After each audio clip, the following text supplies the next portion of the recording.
Karena menyajikan 4 pilar kebangsaan dalam waktu 2 jam, 3 jam sebenarnya tidak cukup ada sekalian ya. Dan saya mau komentari awal dulu tentang perkoperasian. Saya orang koperasi. Saya pernah menjadi pengurus wakil ketua di Kopi Mill, Sulawesi Selatan 2 periode. Dan mendirikan banyak koperasi sekaligus menyaksikan banyak koperasi mati. Ya, mendirikan koperasi serta usaha, mendirikan koperasi pemuda, dan ternyata kemudian memang dunia perkoperasian kita mengalami pasang surut, dan paling tidak bagusnya di kondisi sekarang ini adalah koperasi kita tergilas oleh ekonomi kapitalisme. Itu pernyataan resmi saya kepada adik sekalian bahwa memang koperasi kita mengalami fase yang paling suram dalam sejarah perjalanan bangsa, ialah dalam 5-10 tahun terakhir ini. Undang-undang perkoperasian yang baru saja sudah bisa dilahirkan oleh DPR selama 5 tahun terakhir, di mana DPD sudah pernah mengajukan 2 kali usulan.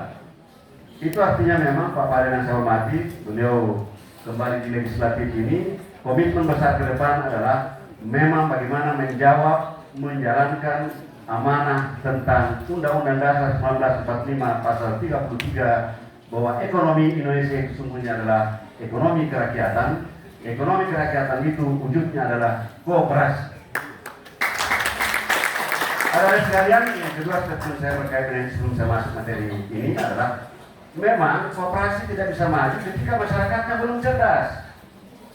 Itu kata kunci. Kooperasi tidak bisa maju kalau masyarakatnya tidak bisa cerdas. Hanya orang cerdas yang bisa bekerja sama. Hanya orang-orang pintar yang bisa melakukan apa yang disebut kerja grup, kerja bersama.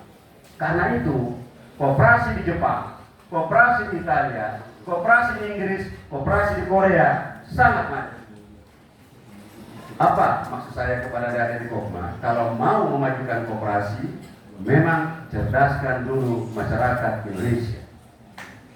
Di era Orde Baru, kooperasi maju karena kooperasi birokrasi, kooperasi yang dikonsolidir, kooperasi yang diarahkan. Semua karai dijadikan ketua kooperasi, bertapun menjadi ketua kooperasi, pejabat ketua kooperasi. Karena itu ada sekalian, kooperasi hari ini yang pasti tumbuh bagus adalah rata-rata kooperasi di luar negeri. Jadi itu nasib kondisi ekonomi kooperasi kita. Baik, saya masuk ke materi inti dan nanti Ibu Lili di bagian-bagian akhir. Biasanya saya menjelaskan, yang menjawab itu teman saya kan, yang susah menjawab pertanyaan ya. Ya, Ibu Lili ini anggota DPD RI daerah pemilihan Sulawesi Selatan. Ibunya usianya kurang lebih 60 tahun, tetapi tetap cantik. Beliau sebenarnya saya gugup dekat dulu karena suaranya lebih banyak dari saya. Tapi Bu Rektor, suara saya banyak dari UNAS, terutama dari Fakultas Ilmu Budaya dan Ekonomi. Saudara sekalian, mengapa MPR RI menyelenggarakan apa yang disebut dengan sosialisasi 4 pilar kebangsaan? Karena negara kita ingin masyarakatnya hidup tenang, masyarakatnya hidup aman. Program 4 pilar kebangsaan yang berintikan adalah Pancasila, Undang-Undang Dasar Negara Republik Indonesia 1945, Negara Kesatuan Republik Indonesia, dan Bhinneka Tunggal Ika. Maka itu tadi pertanyaannya, mengapa MPR menyelenggarakan ini? Apalagi sekarang sudah ada PIP di tingkat lembaga kenegaraan pemerintahan yang juga menyelenggarakan berbagai kegiatan, tetapi MPR pelopornya. Pertama adalah ada kondisi internal kita, di mana penghayatan dan pengamalan sebagian masyarakat kita terhadap nilai-nilai dasar yang bernama Pancasila itu mulai terdegradasi. Ada sekalian. Itu di internal. Rasa tanggung jawab makin lemah. Bahkan di beberapa kampus saya tidak mau dicoba di sini karena ada Ibu Rektor. Ibu Rektornya, ini kampus negeri ada sekalian. Pak Fadel saya lakukan sosialisasi 4 pilar di sebuah universitas negeri dan meminta salah seorang mahasiswa untuk menghafal Pancasila atau tukar Pancasila aja. Dia bilang yang penting 5 Kak, saya bilang boleh. Tetapi ada urutannya mengapa sila pertama ini dan sila terakhir ini.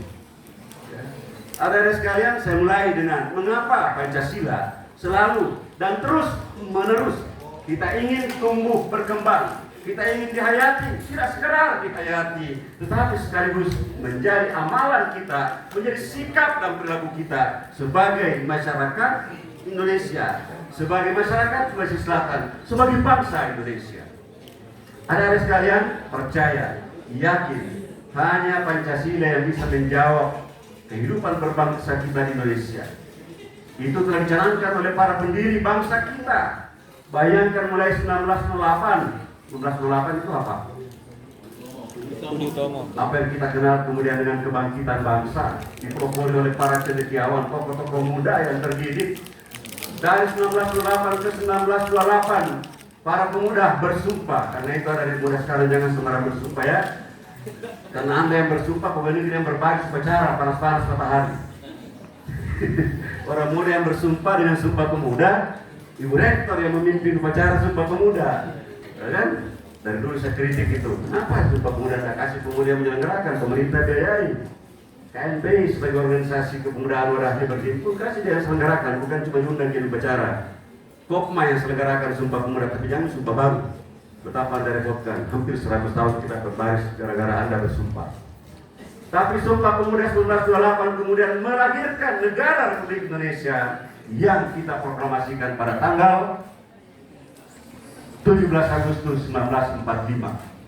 17 Agustus 1945. Ini bisa terbangun karena ada nilai-nilai yang terus diangkat, yang terus digarap dan disatukan, kemudian terkristalisasi menjadi apa yang kita sebut dengan ideologi bangsa, landasan falsafah bangsa, sumber hukum bangsa yang bernama Pancasila.